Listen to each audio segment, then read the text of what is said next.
Bagyong Hana posibleng lumakas at maging typhoon. Habagat, magpapaulan pa rin sa ilang lugar sa bansa. Bukas ang lahat na evacuation natin batay sa protocol na meron tayo. Basta nag 15-meter alert level tayo, ay automatic binubuksan lahat ng evacuation center. Dati ay meron tayong 32 evacuation center, pero ngayon meron tayong 47 evacuation center na binubuksan. Mga residente ng Marikina, inalerto na ng lokal na pamahalaan sakaling muling tumaas ang tubig sa Marikina River. Mga evacuation center nakahanda na rin. Ilang kalsada sa Metro Manila binaha dahil sa malakas na pag-ulan na dala ng habagat. Pangulong Ferdinand Marcos Jr. bibiyahe patungong Indonesia para dumalo sa 43rd ASEAN Summit. Issue sa West Philippine Sea, food at energy security, kabilang sa tatalakay ng presidente sa pagpupulong. Suffice it to say that we already protested against that. Definitely, we're not in favor of that. We reject that, and we continue to promote a peaceful settlement of disputes in that regard.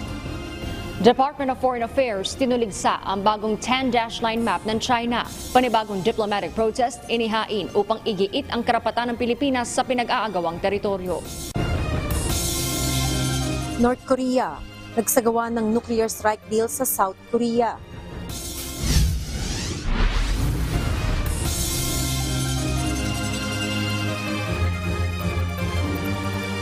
Magandang hapon Pilipinas at sa buong mundo. Una sa ating mga balita. Bibiyahe patungo na Indonesia si Pangulong Ferdinand Marcos Jr. ngayong Setyembre para dumalo sa gaganaping 43rd Association of Southeast Asian Nations o ASEAN Summit. Ayon sa Department of Foreign Affairs, ilang mahalagang issue ang inaasahang tatalakayin ng Pangulo sa kanyang pakikipagpulong sa ASEAN nations. Ito ang balita ni Nel Maribuhok.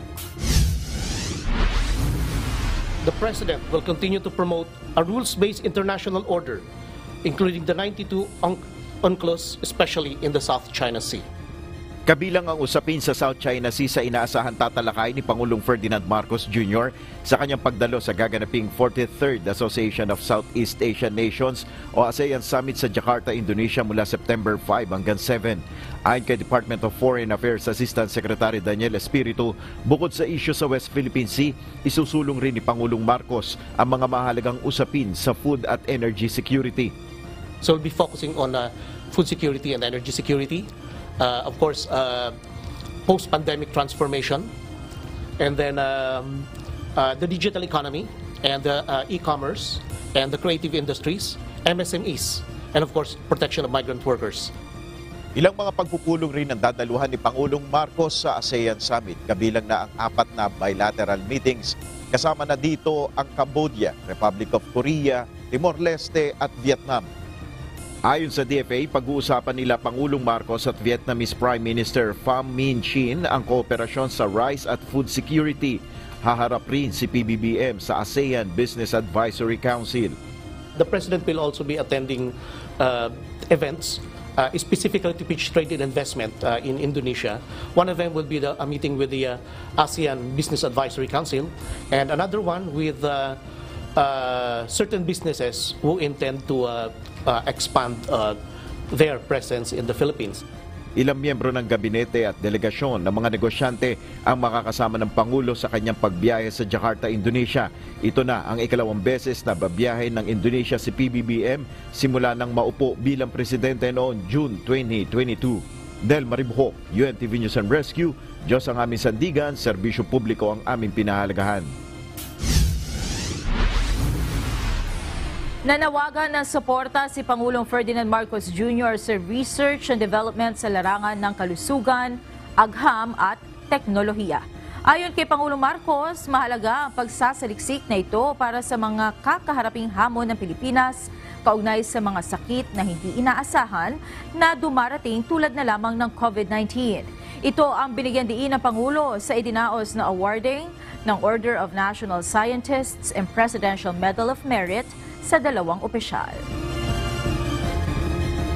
Dahil napakahalaga para sa ating mga kababayan na itong R&D hindi lamang sa healthcare kundi sa lahat ng sektor ng ating ekonomiya, ng ating lipunan, ay dapat bigyan ng pansin.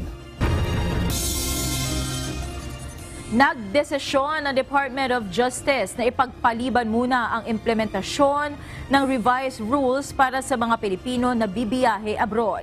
Sa pahayag na inilabas ng DOJ na siyang nangunguna sa Interagency Council Against Trafficking o IACAT, sinabi nito na ang postponement sa pagpapatupad ng bagong patakaran ay bilang konsiderasyon sa concern ng ilang senador na magkaroon muna sana ng public consultation bago pairali ng bagong polisiya. Ayon pa sa DOJ, nauunawaan nila ang mahalagang papel ng mga mambabatas upang masigurong napangangalagaan ang karapatan at kapakanan ng ating mga kababayan.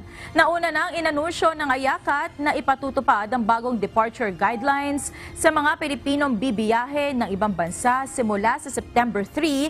Sa ilalim nito, ang mga Pinoy na bibiyahe abroad ay kinakailangan na magsumite ng mga dokumento na nagpapakita ng source of income at proof of employment kung sariling gastos ang pagbiyahe. Bukod pa ito sa iprepresentang round-trip ticket at hotel bookings. Kung sponsored naman ang pagbiyahe, kinakailangan naman magpakita ng work visa, overseas employment certificate,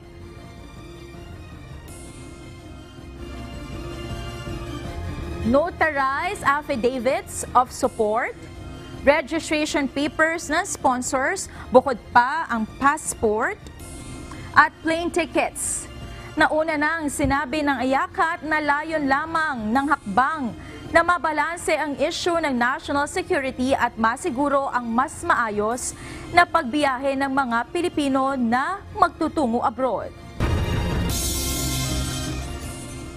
Itutuloy pa rin ng Senado ang gagawing pagdinig kaugnay ng inilabas na revised travel guidelines ng Interagency Council Against Trafficking o IACAT.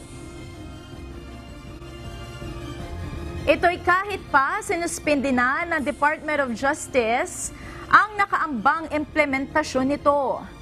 Ayon kay Senate President Juan Miguel Zubiri, ito'y upang matalakay pa rin ang naging basihan ng anti-trafficking body maging ang iba pang issue sa immigration. We thank them for the suspension kasi September 3, Sunday na dapat ma-implement yan.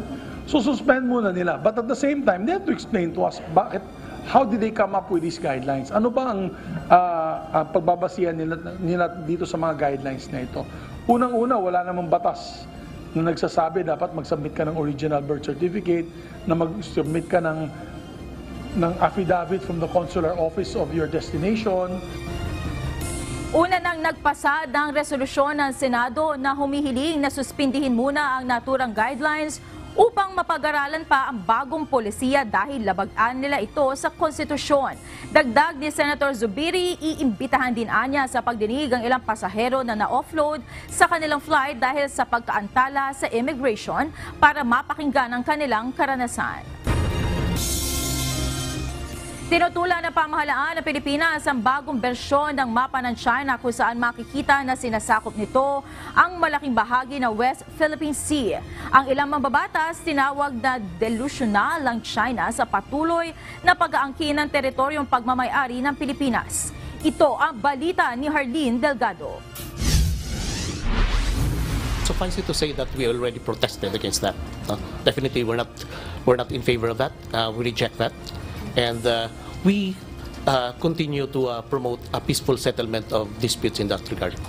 Naghain na ng diplomatic protest ang Department of Foreign Affairs o DFA laban sa bagong mapa ng China kung saan lumawak pa ang sinasakop nitong teritoryo. Sa inilabas na 2023 edition ng Standard Map ng China, hindi na lang siyam kundi 10 dash line na ang saklaw ng South China Sea. Kasama rito ang malaking bahagi ng West Philippine Sea, gaya ng Spratly Islands kung saan kabilang ang Kalayaan Group of Islands. Sakop din ng 10 dash line ng China ang bahagi ng Taiwan. Giit ng DFA, walang basehan sa ilalim ng international law, lalo na sa United Nations Convention on the Law of the Sea o UNCLOS, ang sinasabi ng China na sakop ng kanilang jurisdiksyon ang mga nasabing teritoryo.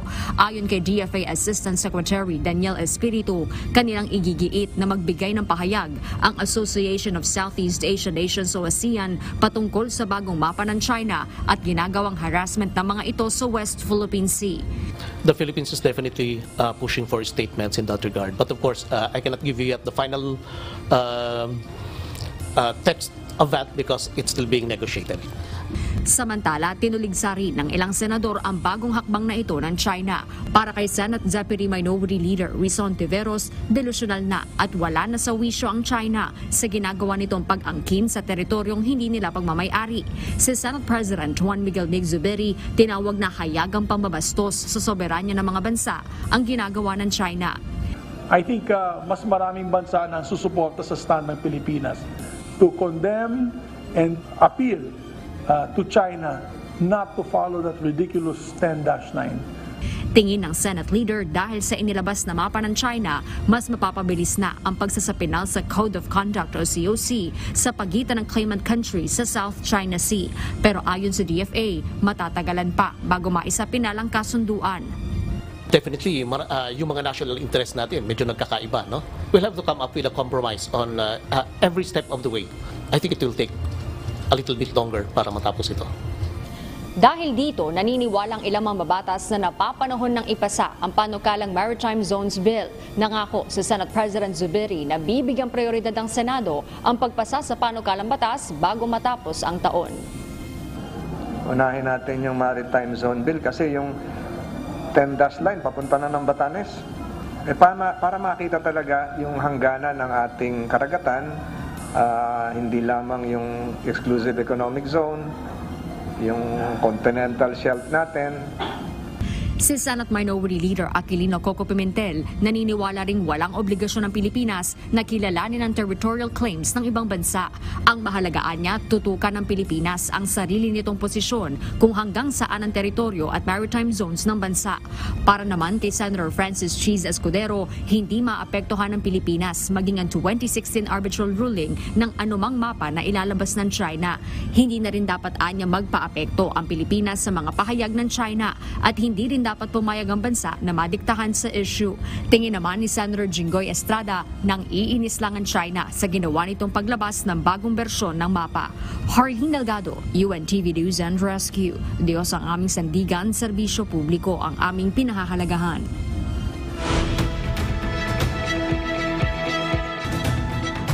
Nagsagawa ng nuclear strike drill sa South Korea ang North Korea. Layo ng drill na magbigay ng malinaw na mensahe sa mga katunggali ng Pyongyang. Ito ang balita ni Early Leones. Inihayag ng North Korea na nagpakawala ito ng 2 short-range tactical ballistic missiles upang makapag-simulate ng nuclear strike sa military targets sa South Korea. Ayon sa state media, isinagawa ang test bilang babala laban sa deployment ng Estados Unidos ng strategic bombers sa rehiyon. Iniulat naman ng South Korea na may 2 missiles na bumagsak sa karagatan. Sinagawa ang nuclear strike drill sa kasagsagan ng annual joint military drills sa pagitan ng South Korea at Estados Unidos, kung saan pinalipad ang isang US B-1B strategic bomber sa Korean Peninsula. Tinutuligsa ng Pyongyang ang drills bilang isang war rehearsal. Ayon naman sa North's Army, pinakawalan ng missiles bilang simulation ng strike sa major command centers at operational fields sa South Korea. Samantala, nag-observe din sa isang drill ang North Korean leader na si Kim Jong-un araw ng Martes, August 29, kung saan naghahanda ang top commanders nito para sa isang all-out war laban sa South Korea batay sa state media. Early Briones, UNTV News and Rescue. Diyos ang aming sandigan, serbisyo publiko ang aming pinahahalagahan. Nakikipagtulungan ang US sa Romania at Moldova upang madagdagan ng Ukrainian grain exports gamit ang Danube River. Ito ay matapos mag-pull out ang Russia sa naunang Black Sea Grain Initiative. Ito ang balita ni Rayjon Bolivar. Ibang ruta ang iminumungkahi ng Estados Unidos para sa grain exports ng Ukraine na sa ngayon ay hindi makaalis dahil sa pag-pull out ng Russia sa Black Sea Grain Initiative. Unang isinakatuparan ng Black Sea Grain Initiative sa tulong ng United Nations o UN kung saan mapayapang nakakaalis ang Ukrainian vessels at hindi ito hinahadlangan ng Russia. Ito rin ay upang makarating ang food and grain exports ng Ukraine sa pandaigdigang pamilihan at malabanan ang global food crisis. Pinasimulan ito noong July 2022, ngunit umalis ang Russia sa kasunduang ito noong nakaraang buwan dahil inaakusahan nito ang West na pagharang umano sa grain and fertilizer exports ng Russia. Kaya naman nakikipagtulungan ng US sa Romania at Moldova na padaanin ang grain exports ng Ukraine sa Danube River na isang NATO territory upang mas maging ligtas ang paglabas ng mga Ukrainian vessel. Samantala, nakikipag-usap pa rin ang Washington sa Turkey at UN upang maibalik ang Moscow sa grain deal. Inaasahan naman ang pagpunta ni Turkish President Tayyip Erdogan sa Russia upang mas mapag-usapan ang nasirang kasunduan. Region Bolivar, UNTV News and Rescue. Diyos ang aming sandigan. Serbisyo publiko ang aming pinahahalagahan. Sinimulan nang ipakilala ng Google ang kanilang generative artificial intelligence sa kanilang search tool sa Japan at India na unang inilunsad sa United States. Para sa Japanese users, available ang feature na ito sa kanilang local language at English at hindi naman sa India. Maaari rin mapakinggan ang responses nito. Gamit ang search generative experience, mas nag-evolve ang kakayahan ng Google Search na magbigay ng mas komprehensibong search results. Ngayong mas marami na ang makagagamit ng generative AI search ng Google, inaasahan ng tech giant na mas lalawig pa ito sa mas maraming bansa sa buong mundo. Nahulog mula sa trailer na isang truck ang nasa 5 milyong bubuyog sa Burlington, Ontario, Canada. Ibiniyahe ang beehives o mga bahay ng pukyutan nang lumuwag ang tali sa mga ito. Agad namang humingi ng tulong ang pulisya sa mga local beekeepers. Inabisuhan din ang mga driver na panatilihing bukas ang bintana ng sasakyan. Gayon din ang mga pedestrian na lumayo muna sa lugar.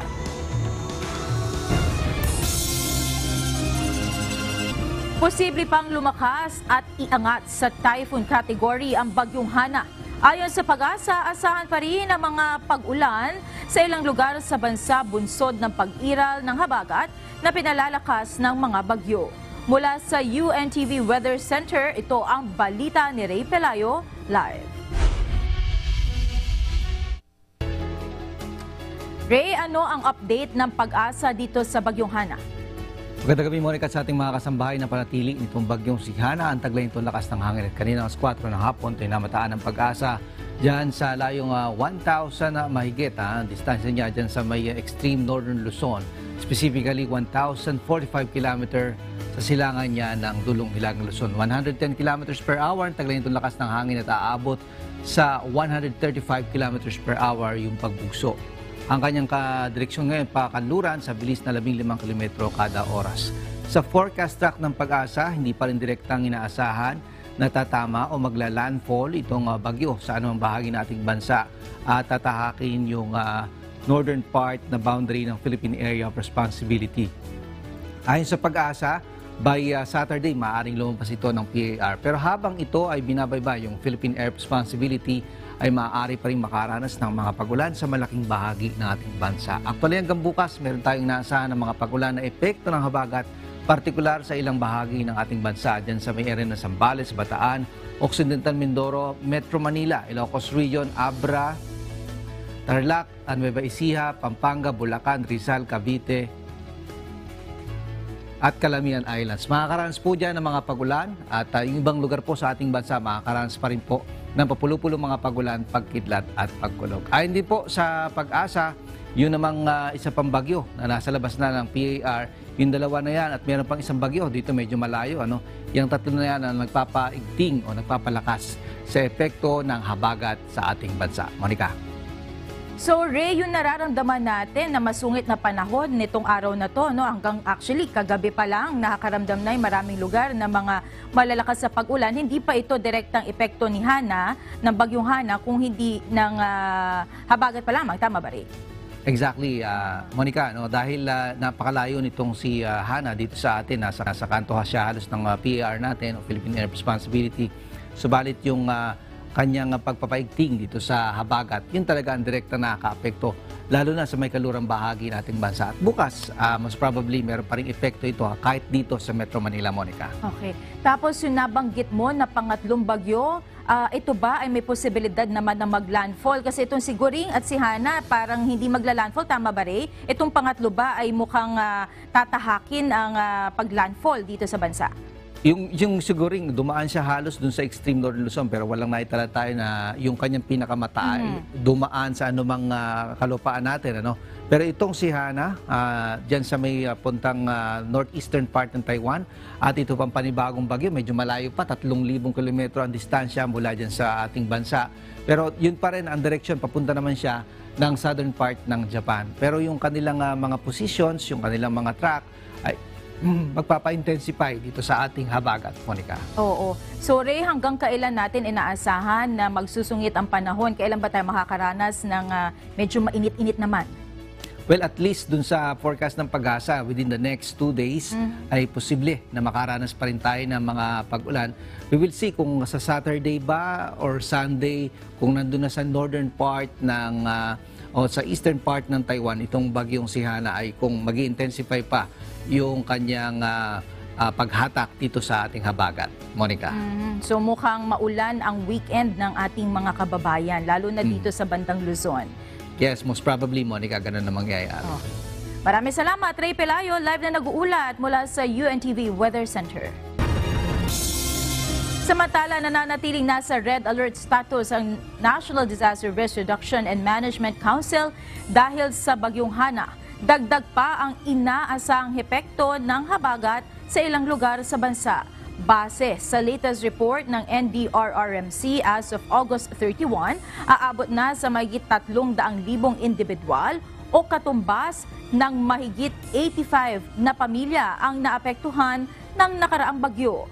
At inaasahan na madaragdagan pa ito dahil sa inaasahang mga pag-ulan sa mga susunod na araw. Sa ngayon ay may isa pa rin ang naiulat na nawawala noong kasagsagan ng Bagyong Goring, habang nasa mahigit 189 million pesos naman ang pinsala sa agrikultura at higit 41 million pesos na infrastructure damages. 2 araw ng isolated ang Barangay Lipay at Nalasin sa bayan ng Solsona sa Ilocos Norte matapos ang pananalasan ng Bagyong Goring. Bagamat may natanggap na silang family food packs mula sa lokal na pamahalaan at iba pang mga donasyon, hindi pa rin umano ito sasapat para tumagal ng ilang araw kung hindi pa rin may aayos ang tulay at hindi pa huhupa ang baha sa kanilang lugar. Mula sa Solsona, Ilocos Norte, ito ang balita ni Alan Manansala live. Alan, kumusta ang sitwasyon dyan? Monica, maulan pa rin dito sa bayan ng Solsona, Ilocos Norte at gaya nga ng sitwasyon na binabanggit ngayon sa dalawang lugar o dalawang barangay dito sa Solsona na nagpapahirap ngayon sa maraming residente ay itong pagkasira ng tulay na nagdurugtong sa Talugtog at Barangay Nalasin. At hanggang ngayon, Monica, ay sinasabi pa rin ng ilang mga residente na bagamat may pinabigay ng family food packs, ay hindi pa rin ito sasapat, lalo na't hindi pa rin ngayon alam ng mga residente kung hanggang kailan tatagal ang ganitong uri ng kanilang sitwasyon sa mga naturang barangay. Monica. Upang maparating ang tulong sa mga residente sinalanta ng Bagyong Goring, Monica, mula sa barangay Nalasin at Lipay, nagtulong-tulong kanina ang mga residente na makapagkabit ng lubid upang maitawid ang mga donasyong pagkain at tubig na kailangan ng mga residente sa lugar. 2 araw na kasi, Monica, na nakalipas mula nang ma-isolate ang dalawang barangay matapos ang pananalasa ng bagyong Guring. Ayon kay Nalasin Barangay Captain Noriel Pascual, bagamat may family food pack na silang natanggap mula sa opisyal, pero hindi nila tiyak kung hanggang kailan ito tatagal.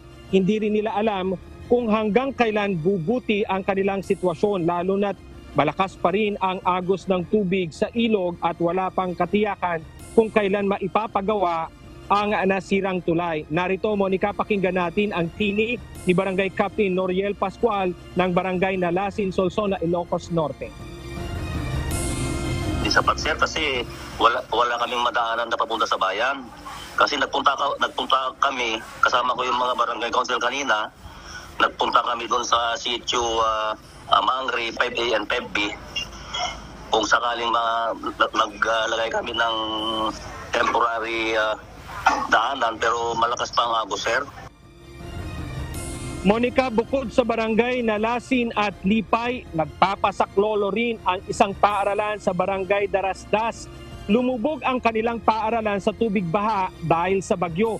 Malaking hamon sa mga guro ang pagsasaayos ng kanilang paaralan dahil hindi pa nga sila nakatatapos sa pag-aayos ng mga naiwang pinsala ng nagdaang bagyong Egay. Narito naman, Monica, pakinggan naman natin ang naging pahayag ng ilang guro sa Darasdas Elementary School. Nung Martes po, nagsimula na po kaming magklase sana. Kaya lang, dahil sa medyo masama-sama naman yung panahon, medyo na suspendido yung klase. Di namin akalain na ganito na naman ang mararatnan na namin ngayon. Monica, kaninang pasado alas 11 ng tanghali, unti-unti nang nabawasan ang pag-agos ng tubig baha dito sa barangay Darasdas. Humupa na rin ang baha sa loob ng eskwelahan, pero nag-iwan naman ito ng makapal at malapot na putik. Nasira ang mga aklat at ilang gamit ng paaralan, bagay na nagpapahirap sa kalagayan ngayon ng mga guro. Sana po agarang pagtulong po ang kailangan ng paaralan namin para naman po sa ganon makabangon at maituloy po yung pag-aaral ng mga estudyante po namin, yung mga mag-aaral po namin. Lalo na po sa mga batang nag-aaral dito. Excited na po silang pumasok. Kaya po humihingi po kami ng tulong sa kinauukulan na sana yung agarang tulong talaga ang may bibigay po sa amin. Kasi marami pong nasirang gamit, wala na pong natirang mga aklat, ganun din po yung mga printer, mga laptop, mga ano po na gagamitin sana namin sa bagyong Egay pa noon. Ngayon na naman po, sir. Monica, sa mga ibig magparating ng tulong, maaaring makipag-ugnayan sa telepono bilang 0917-770-0997 at maaaring hanapin si Ginang Ninita de la Cruz, ang isa sa mga guro ng Darasdas Elementary School. Monica, kanina din ay bago tayo pumasok ng live, nandito si Vice Mayor Jonathan Dilara kung saan tinignan niya din ang sitwasyon dito sa tulay na nasira na dumudugsong dito sa barangay Nalasin. At kanina papunta sila sa isang barangay, doon yun sa barangay Bagabag, kung saan isa ito sa mga tinuturong alternative route ng local government unit na posibleng daanan. At kung sakaling hupana yung tubig ay pwede nang pasukin at magpapadala ng tulong. Pero wala pang resulta yung kanilang ginagawang monitoring at patuloy tayo nakabantay, Monica, sa magiging resulta sa ginagawang pagbabantay ng local government unit. Monica. Alan, ilang bang pamilya at individual ang apektado dyan sa dalawang barangay na nabanggit mo, no? At kasi ang nabanggit doon sa report, family food packs pa lamang yung ipinapadala sa kanila. So paano iba nilang pangangailangan? Monica, nasa 200 o 230 ang meron dito sa barangay Nalasing pamilya. Pero doon sa Lipay ay nasa 200 at mahigit din na pamilya ang binubuo nitong barangay ng Lipay. Kaya kung susumahin, aabot sa 400 hanggang 500 pamilya ang nakapaloob at apektado nitong Bagyong Goring dito sa naturang lugar. At katulad na nga nabanggit mo, Monica, talagang family food packs pa lang ang nakakarating sa kanila. Sabi pa nga kanina ng Barangay Captain Noriel Pascual, aantayin pa nilang sumapit ang araw ng Sabado bago tuluyan nilang i-distribute yung family food packs na nasa barangay ngayon. Kanina, na-encounter natin yung mga kalalakihan dito sa Barangay Talugtog para sila makatulong doon sa sitwasyon ng Barangay Nalasin. Meron silang ikinabit na lubid dito sa bungad nitong barangay na ito. Kaya lang, Monica, hindi rin natapos at hindi rin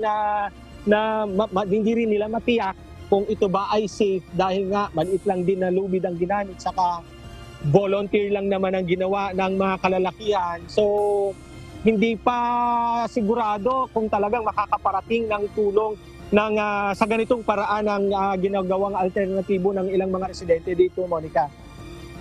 At huling tanong na lang, Alan, kasi sabi sa weather report kanina, siguro narinig mo mula kay Ray, ay mukhang ilang araw pang magiging masungit ang panahon. So papaano pinaghahandaan ng mga kababayan natin dyan itong sunod-sunod na pag-ulan? Actually, maulan pa rin sa inyo, no, Alan? Yes, Monica, talagang simula pa kaninang bandang alas 4, talagang naramdaman pa rin natin yung tuloy-tuloy na pag-ulan. Although kaninang tanghali, bagyang tumigil at nagpakita ang maganda panahon, pero pagdating ng hapon, umulan ulit at ito na nga, dire-diretso pa at medyo kumapal din ang tubig na umaagos dito sa Nalasin River. Yun pa, Monica, isa rin sa mga nababanggit natin na tinanong natin kanina, yung paghahanda sa bagyong Hana na posibleng maranasan dito sa northern part ng Luzon, pero wala pa silang sinasabi kung ano ang reparasyon na gagawin. Ang tanging nilang naiisip ngayon, maglinis at makatanggap ng tulong mula sa gobyerno. Monica. Mag-ingat kayo at maraming salamat, Alan Manansala, live na nag-uulat mula sa Solsona, Ilocos Norte. Inalerto naman ng lokal na pamahalaan na Marikina ang kanilang mga residente na naninirahan sa mababang lugar na maghanda sakaling muling tumaas ang level ng tubig sa Marikina River. Kanina umaga, itinaas sa unang alarm ang ilog dahil sa mabilis sa pagtaas ng tubig. Dahilan para malubog ang dalawang sasakyan na naabutang nakaparada malapit sa lugar. Mula sa Marikina City, ito ang balita ni Ryan Lacanlale, live. Ryan, ano na ang level ng tubig dyan sa Marikina River? Monica, mula sa 10.7 meters kaninang alas 7 ng umaga, umakyat pa ito sa 10.8 meters kaninang alauna-30 ng tanghali. Pero ngayon, bago tayo umere, makikita nyo, medyo bumaba na ito, no? Nasa 15.5 meters na lamang ito ngayon, Monica.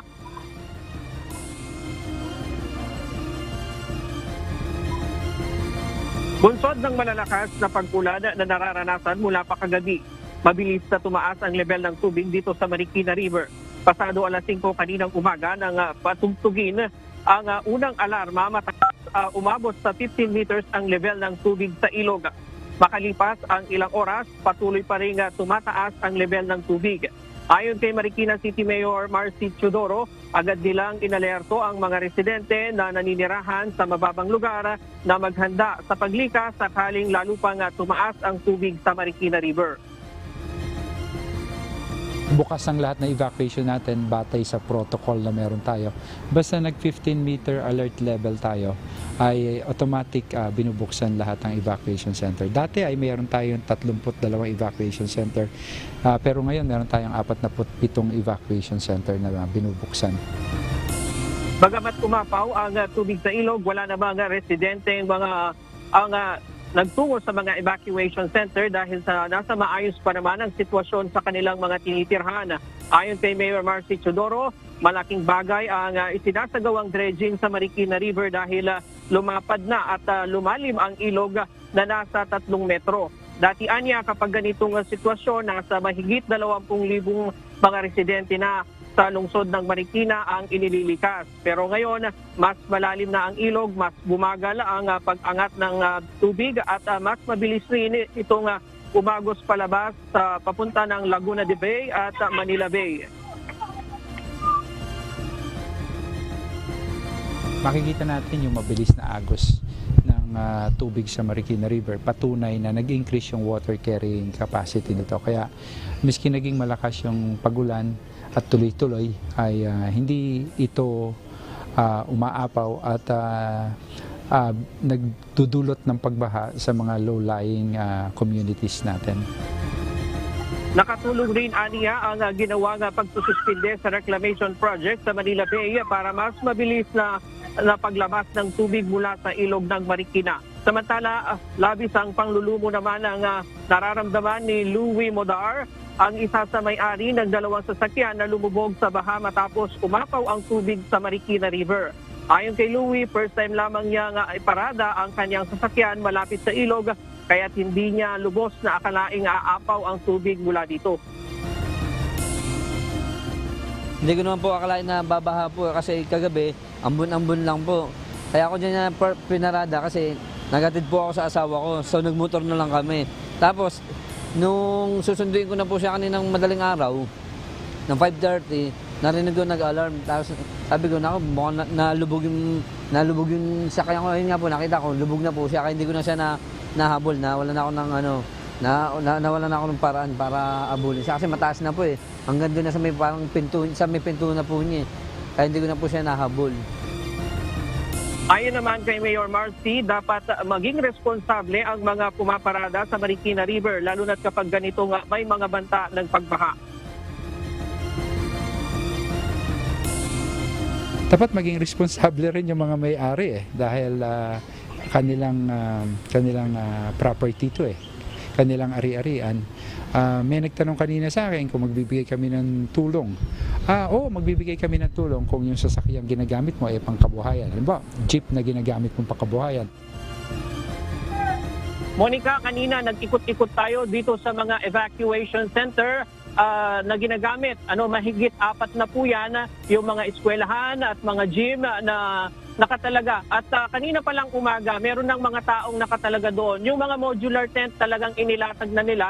At anytime na meron tayong kababayan na pupunta doon sa mga evacuation center, merong mag-iistima sa kanila doon. At hanggang mananatili sila doon, kung kailan sila mananatili, halimbawa, pagluluto sila ng pagkain ng lokal na pamahalaan. Nagtulong-tulong ang mga pamunuan ng paaralan at maging ang LGU para maistima kung sakaling merong mga kababayan tayong ililikas. Pero as of now, wala pa ang inililikas na mga residente dito sa Marikina. At kaninang hapon, merong lumapit dito sa mga kawani ng Bureau of Fire Protection at City Disaster Risk Reduction Management Office dahil merong isang 22 years old na lalaki na tumalon at naligo sa ilog. Ang problema, hindi na ito lumutang. Dalawa sila, yung isa nakalutang pa siya, hindi na tuluyang nalunod. Pero yung isa, naanod na at kanina nagsagawa ng search and rescue operation itong mga kawani ng BFP at ang CDRRMO. Pero wala pa rin silang nakikitang katawan o yung tao na naligo dito sa ilog, Monica. Oo, Ryan, nakakagulat naman yung balitang yan. Meron na ngayon na nagbabantay mula sa Marikina LGU para sakaling may mag-attempt ulit na maligo o tumalon ay mapigilan. Monica, dito sa lugar namin, dito sa Barangay Santo Niño, dito sa mismong ilalim ng Marikina River, kung saan meron tayong sukatan ng level, meron naman nagbabantay dito. Kanina, merong mga pumupunta dito sa ilog, nagtatampisaw, sinasaway naman sila. Pero mahaba kasi itong Marikina River, Monica, aabot siya ng mahigit 11 kilometers. Kaya yung mga bahagi na hindi na nila namo-monitor, yun nga, meron tumalon sa kabila ng malakas na agos ng tubig. Kung mapapansin mo sa aking likuran, medyo malakas yung agos ng tubig, Monica. Alright. Sana ay mahanap na at ligtas kung sino man yung kababayan natin na tumalon.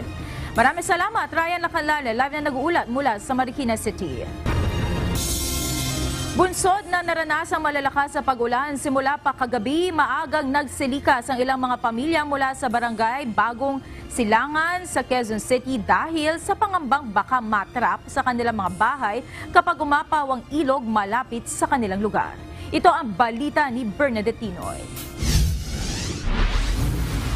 Hindi na po kami nagpatumpik-tumpik pa. Naglikas po kami agad. Alas 3 pa lang ng madaling araw kanina, gising at nag-alsabalutan ng mga damit si Lauren May Cagay, isa sa mga residente mula sa Barangay Bagong Silangan sa Quezon City. Dali-dali silang nagtungo sa evacuation center kasama ang kanyang kapatid at pamangkin para lumikas. Labis ang kanilang pag-aalala kanina dahil sa walang tigil na pagbuhos ng malakas na ulan kung saan umabot hanggang tuhod ang baha sa kanilang lugar at pinasok na rin ng tubig ang kanilang bahay. Daing nito sa halip na papasok sana sila sa trabaho at eskwela, malaking abala ang kanilang naranasan dahil kinailangan pa nilang lumikas. Imbis na may pasok po sana kami, may magagawa po ako ngayon. Wala po kasi nga po na dito po ako ngayon sa evacuation. Nakatenga. Agad ring lumikas kanina si Nanay Rose Betulae kasama ang kanyang mga anak nang mapansing tumataas na ang tubig baha sa kanilang lugar. At sa kanilang pagmamadali, tanging mga damit at importanteng mga dokumento lamang ang kanyang nadala sa evacuation center. At hindi na nagawang mabitbit pa ang gamit pang eskwela ng kanyang mga anak. Pag bumababa po yung tubig, umuwi po kami, kukuha po ulit ng gamit kasi kulang po yung dala-dala namin. Dito sa Tagumpay Extension na bahagi ng Barangay Bagong Silangan, kadalasang lumilikas agad ang mga residente sa tuwing malakas ang ulan dahil mas mabilis tumaas ang level ng tubig sa ilog na malapit sa kanilang tinitirahan. Dahil yan yung pinakamababang lugar na madalas na tamaan ng pagbaha. So ngayon, stable pa naman yung nasa sa low-lying areas dahil hindi naman na tumaas ang tubig. Medyo maganda na ang panahon. So nasa kanila naman yan kung pagkatapos pag nakita nila na medyo mababa na, babalik na sila. Ayon sa chairman ng Barangay Bagong Silangan, agad nilang pinalilikas ang mga residenteng nasa mababang lugar upang makaiwas sa anumang aksidente. Dagdag ng opisyal, sanay na ang mga residente sa lugar kapag ganitong maulan, kaya't kusa na rin nagpupunta sa evacuation center bago pa man umapaw ang ilog malapit sa kanilang lugar. May ilang pa rin mga pamilya sa Bagong Silangan ang minabuting manatili sa evacuation center, lalo't inaasahan pa rin magpapaulan ang habagat sa mga susunod na araw. Bernadette Tinoy, UNTV News and Rescue. Diyos ang aming sandigan, serbisyo publiko ang aming pinahalagahan. Halos magdamag na walang tigil ang pag-ulan sa Metro Manila. Kaya naman bahang kalsada ang bumungad sa ilang motorista at pasahero pagputok ng umaga. Ang resulta, stranded na pasahero at mabigat na daloy ng trapiko sa ilang kalsada. Ito ang balita ni Gladys Suwabi. Munti ka na po. Dahil sa bala, sa baha, ganun. Actually, papunta akong Makati. Wala akong masakyan. Laging puno yung bus, saka mga jeep. Nakita ko yung patrol. 2 oras lang naghihintay ng masasakyan si Edward sa bahagi ng Espanya sa Manila City para sana makabiyahe na papunta sa kanyang trabaho sa Makati. Pero dahil apektado ng baha ang lugar, naging mabagal ang daloy ng traffic at pahirapan ang pagsakay. Aniya, muntikan pa siyang hindi makapasok sa trabaho. Buti na lang at nadaanan siya ng libreng sakay ng Manila City Local Government Unit. Kung perwisyo para sa ilan ang nangyaring pag-ulan at baha sa Kalakhan ng Maynila. Pagkakataon naman ito para kumita para sa ilang mga kabataan. Gamit ang kariton na nilagyan nila ng upuan. Nagpapasakay po kami ng mga pasahero. Tapos hatid po namin kabilang kalye. Para po makaiwas po sila sa baha. Pinakamataas po 50. Tapos yung ibang pasahero naman po, 10 lang po binibigay. Tapos puro barya. Kung ano po yung makukuha nila sa bag nila. Bukod sa traffic, may ilang sasakyan din ang dumirik dahil sa baha.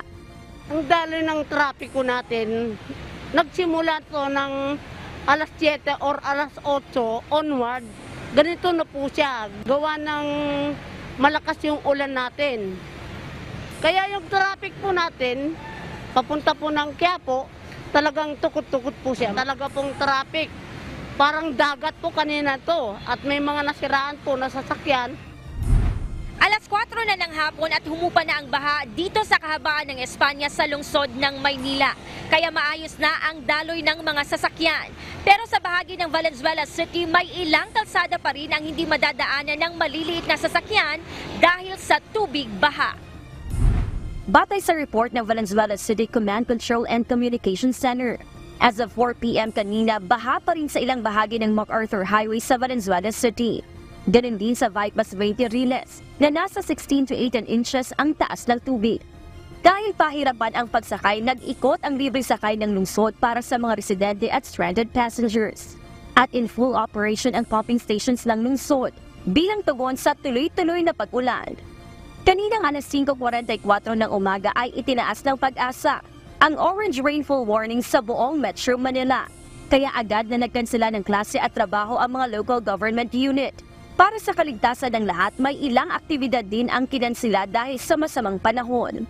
Gaya ng social pension validation sa Quezon City at mega job fair sa Tondo, Manila. Gladys Tuwabi, UNTV News and Rescue. Diyos ang aming sandigan, serbisyo publiko ang aming pinahahalagahan. Ilang araw na mula nang magbalik eskwela, subalit hanggang ngayon ay hindi pa rin makapasok ang mga estudyante sa dalawang paaralan sa Kalumpit, Bulacan. Halos isang linggo nakasing lubog sa baha ang kanilang eskwelahan. At kung magtutuloy-tuloy pa ito, magmo-modular na lamang muna ang mga guro, huwag lamang maapektuhan ang pag-aaral ng mga estudyante. Ito ang balita ni Nestor Torres. Nagmistulang dagat na ang dalawang paaralan sa Kalumpit, Bulacan dahil sa baha na dulot ng high tide na sinabayan pa ng ilang araw ng mga pagulan dahil sa habagat. Sa Calison Elementary School, lagpas tuhod na ang baha sa 10 classroom nito. Kaya't napilitang magkansela ng klase ngayong araw. At dahil bukas ay inaasahang mataas pa rin ang magiging pagbaha, kinansela na rin ang klase bukas. Kaya naman, kahit hindi muna nakapag face-to-face classes, ay naglaan na ang mga guro ng modular learning materials na sasagutin ng estudyante. Dahil nga po sa high tide, nagkaroon po ng matubig ang mga classrooms. Kaya po nag-implement po kami ng alternative delivery mode. So modular po muna yung mga bata ngayon. At kung kung patuloy pa rin po, kung same level pa rin po ang high tide hanggang bukas, ganun pa rin po, modular pa rin po ang mga bata. Ganito rin ang sitwasyon sa paaralan ng Santa Lucia Elementary School sa bayan pa rin ng Kalumpit. Hanggang binti naman ang baha sa loob ng 15 classroom kasama ang buong compound. Baha rin sa paaralan ng Santa Lucia National High School kaya kinansela rin ang klase ngayong araw. Nakabisa po kanina, papasok na po ng school and then nag-class suspended po. Sa loob po ng mga high school, hanggang binti na po yung tubig. Kaya po umuwi na lang po ako. Kung magtutuloy-tuloy ang mga pagbaha, ayon sa pamunuan ng mga eskwelahan, magmo-modular learning muna sila para lang huwag maapektuhan ang pag-aaral ng kanilang mga estudyante. Nestor Torres, UNTV News and Rescue. Diyos ang aming sandigan, serbisyo publiko ang aming pinahahalagahan. Isa sa nakikitang hamon ng Commission on Elections sa pagsasagawa ng mapayapang halalang pambarangay sa Bangsamoro Region ang RIDO o Clan War. Pero nagtitiwala pa rin ang poll body na magiging maayos ang idaraos na halalan doon sa darating na Oktubre. Kanina pinulong ng COMELEC ang Law Enforcement Agency sa rehiyon bilang paghahanda sa seguridad sa barangay at SK Elections o BSKE. Ito ang balita ni Dante Amento live. Dante, ano ang mga naging highlight ng ginawang coordinating conference ng COMELEC sa mga otoridad dyan sa Bangsamoro?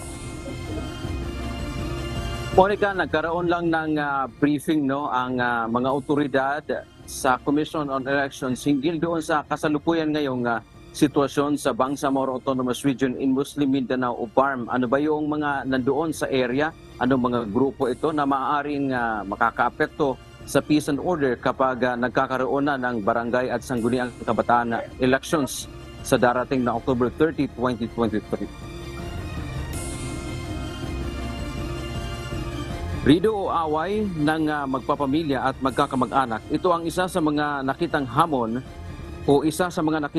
ng mga otoridad para sa mapayapang pagdaraos ng barangay at sangguniang kabataan elections o BSKE sa Bangsamoro Autonomous Region in Muslim Mindanao o BERMM. Bagamat ang kanilang away o sigalot ay hindi naman dahil sa politika, ngunit maaaring mangyari ang RIDO sa panahon ng halalan na makakaapekto sa takbo ng peace and order sa lugar. Hindi kasi election related yung mga kaguluhan. Meron dyan na maril, may rigo kasi. O kung hindi man, may personal na away doon sa isang kandidato. Nagkataon naman na kandidato yung apektado. Batay sa ulat ng mga otoridad sa Commission on Elections, may mga nangyaring rido sa rehiyon ng election period na ang impresyon ay election-related violence. Ang issue naman ng communist, terrorist at private armed groups. Sinabi ng Armed Forces of the Philippines na kailangan patunayan na umiiral nga ang mga ito at kung nakaka-impluwensya ba sila sa proseso ng eleksyon. Sabihin nyo kung nasaan. Yun nga sinasabi ko, kung meron kayong alam, sabihin nyo. And we will work with the PNP. Marami kasi sabi may funds. Samantala, Monica, naniniwala naman ang Commission on Elections na magkakaroon pa rin ng maayos at mapayapang halalan sa Bangsamoro. Ito ay sa pangunguna ng Armed Forces of the Philippines, Philippine National Police, iba pang law enforcement agencies at sa pakikipagtulungan na rin ng mga residente. As of this time, wala pa rin nagbabago sa paniniwala natin na magiging maayos ang halalan dito sa Bangsamoro. Bagamat nagkaroon ng failure of elections noong nakaraang 2022 national and local elections sa ilang barangay sa Bangsamoro, paliwanag ni COMELEC Chairman George Erwin Garcia, naniniwala sila sa kakayahan ng mga otoridad. Binawi na rin ang Police Regional Office ng Bangsamoro Autonomous Region o PROBAR ang kanilang hiling na ipospon o ipagpaliban ang halalan sa lugar. Magde-deploy sila ng 7,000 pulis sa BSKE at may augmentation pa mula sa AFP. We have commitment from CSID muna that there will be an additional battalion coming from other regions na ilalagay dito. So yun yung importante, ma-cover natin yung personal requirement.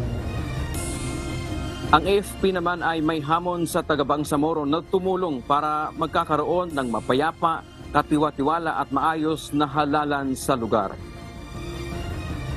We need to change the perception of the region na magulo pagdating ng election. So it's up to us now to really show our country, our countrymen that peace can be attained here. Monica, kanina nga ay pinangunahan ng Commission on Elections o COMELEC at ng Armed Forces of the Philippines kasama ang Philippine National Police at gayon din ang Philippine Coast Guard o PCG ang isang regional coordinating conference upang talakayin yung mga kasalukuyan ngayong ginagawang paghahanda ng COMELEC katuwang ang mga law enforcement agencies upang makamit nga ang mapayapang halalan dyan sa Bangsamoro region. At matandaan naman natin, Monica, ng previous elections talagang mainit yung labanan ng politika dyan sa Bangsamoro, partikular na itong sa bandang North Cotabato kung saan nagkakaroon ng mga talagang masasabi nating patayan sa pagitan ng mga magkakatunggali sa politika. Pero ang ina-assure ngayon ng mga otoridad na gumagawa sila ng kaukulang hakbang para hindi na maulit yung mga insidente. Yun nga lang, ang kanila ding malaking hamon sa mga residente na mismong taga doon ay tulungan sila para malabanan yung anumang banta o karahasan sa pagdaraos ng isang mapayapang halalan. Yan ang ating balita. Balik sa iyo, Monica. Maraming salamat, Dante Amento, live na nag-uulat mula sa Pasay City.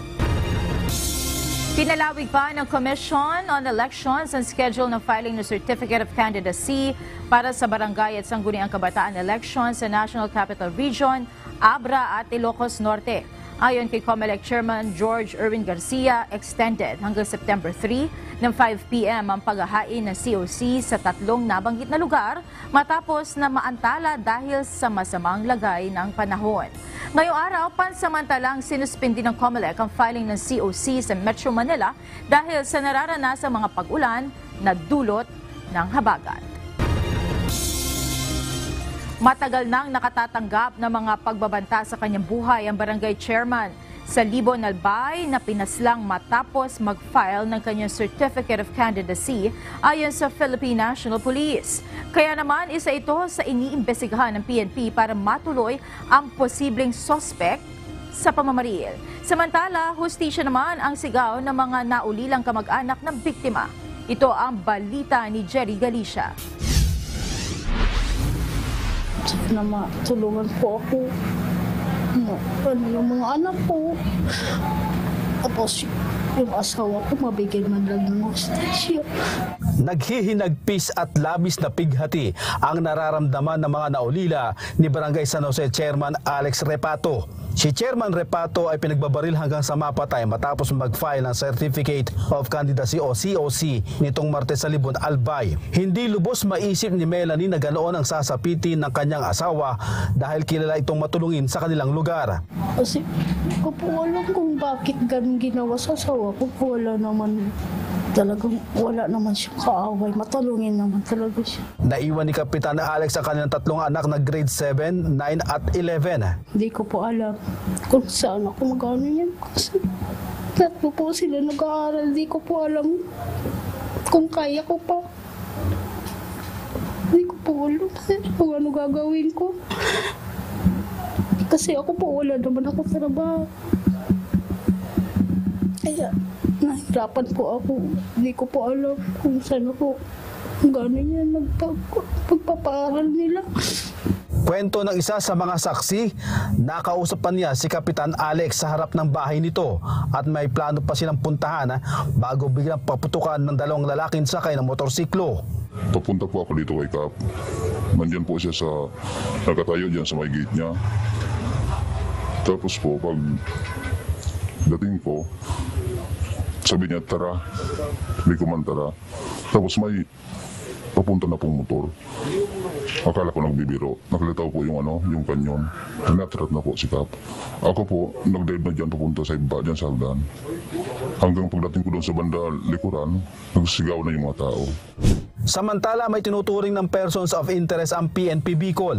Po, sa hapon, during the conduct of follow-up investigation, yung ating investigating team po ay nakahanap ng CCTV footage kung saan po nakita doon yung dalawang lalaki na nakasakay po sa motorsiklo na paharurot po sila after po nung insidente na pamamaril po kay Barangay Captain Repato. So sila po yung nakikita nating persons of interest sa ngayon, kaya lang po dahil nga nakasuot po sila ng helmet, hindi pa po sila nakikilala until now. Kasama rin sa iniimbestigahan ng mga pulis ang natanggap na pagbabanta kay Kapitan Alex bago nangyari ang pamamaril sa kanya. Sa ngayon, sir, pina-extra ko na yung sa mga close niyang kapitan. Sana may makuha tayo doon lead kung sino ang nagte-threat. Kasi ang threat doon, ang nagpo-push si kapitan pa rin. Pero di niya parang lumalabas doon ang threat sa kanya na sinasagot niya lang yung threat. Doon, ipinopost niya doon sa Facebook. Hindi mo talaga nilalabas niya yung nag-threat sa kanya. Parang sinasagot niya lang yung threat sa kanya. Nagdagdag na mahigit 60 PNP personnel ang PNP Bicol na mula sa mga police station na hindi apektado ng pagbabantay sa mga checkpoint sa Bulkang Mayon at 12 choke point at checkpoint naman ang inilagay sa mga entry at exit point sa bayan ng Libon. Jerry Galicia, UNTV News and Rescue. Diyos ang aming sandigan, serbisyo publiko ang aming pinahahalagahan. Sang-ayon ang pamunuan ng Philippine National Police na muling paggamitin ng silbato at batuta ang mga pulis. Ito'y kasunod ng panukala ni Senator Ronald Bato de la Rosa na muling bigyan ng batuta ang mga pulis upang maiwasan ang agarang paggamit ng baril. Ito ang balita ni Lea Ilagan. Of course, I welcome that, and sa tingin ko tama rin lang. And even in the absence of such law, pag-usapan namin ng command group and with the DRD that it will become part of our uniform. Dati namang part ng uniform natin yan. Handa ang pamunuan ng pambansang pulisya na muling isama sa uniforme ng pulis ang pagdadala ng silbato at batuta. Ito ay upang maiwasan ang agarang paggamit ng baril sa mga operasyon kahit na hindi naman kinakailangan. Ang meron kaagad is yung baril. So, ang napag-usap part of our discussion is ibalik yung silbato and other mga modes of how to warn a certain individual to establish a police presence. Kasi para wag na baril kaagad ang bubunutin na warning shot or whatsoever. Sinabi din ni General Acorda na nag-usap na sila ni dating PNP Chief at ngayon ay Senator Ronald Bato de la Rosa na siyang nagpanukala sa muling paggamit ng silbato at batuta upang maiwasan ang agarang paggamit ng mga pulis ng kanilang armas. Ang publiko, pabor din na ibalik ang batuta at silbato ng mga pulis. Opo, pabor po ako na gumamit ang mga pulis ng batuta at silbato para hindi nila mabaril ang hinahabol nilang mga suspect. Pabor po ako dun sa pito at saka batuta. Kasi pag baril po ang gamit nila, matakot po ang tao. Pwede nila gamitin ang baril pagka ang kalaban nila may baril.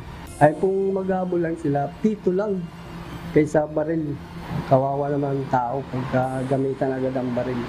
Samantala, hilaw naman ang pagtanggap ni Chief PNP sa panukalang paggamit ng taser ng mga tauhan ng PNP.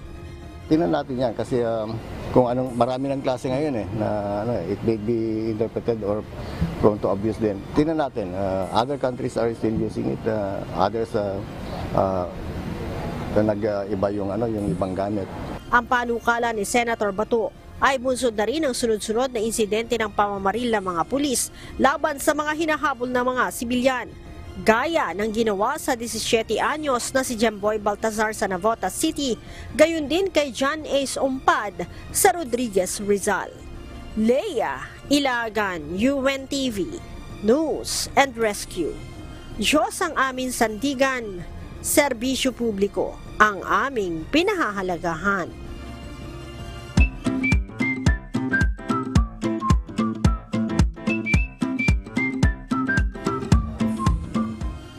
Maulang gabi po sa ating mga kasambahay at kahit tayo ay nag-iisa, syempre hindi naman po natin palalagpasin ang araw na ito na hindi binabasa ang inyong mga komento. Kaya unahin na po natin ang mga nagbigay ng kanilang saloobin tungkol doon sa ulat ni Alan Manansala, na nangangailangan na ayuda ng ating mga kababayan dahil nasira yung kanilang tulay na pinagdadalhan o dinadaanan ng mga relief goods. Sabi ni Yvette, kawawa naman mga binaha dyan sa Ilocos, ilang araw na hindi pa nahupa ang tubig.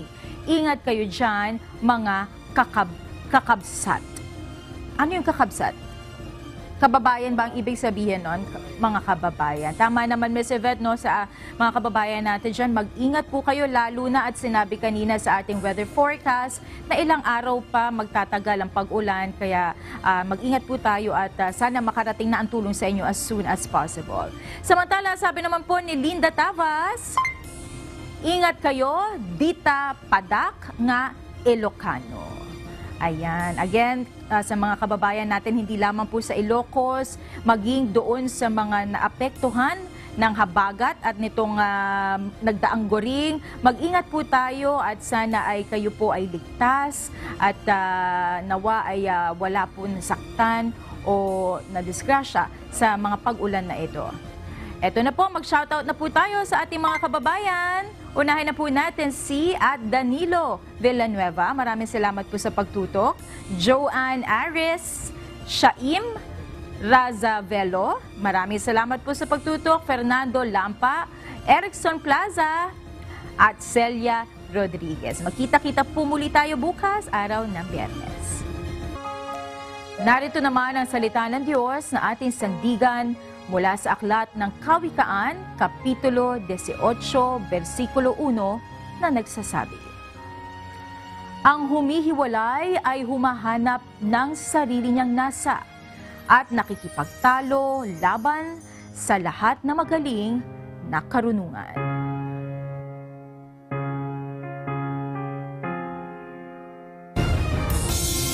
At yan ang naging kabuuan ng ating balitaan ngayong gabi. Aming inilahad ng buong katapatan kung paano namin nasaksihan. Kayo'y makapagtitiwala na ang aming nakita at narinig ang aming ibinabalita. At dito po sa UNTV, Diyos ang aming sandigan, serbisyo publiko ang aming pinahahalagahan. Magandang gabi po.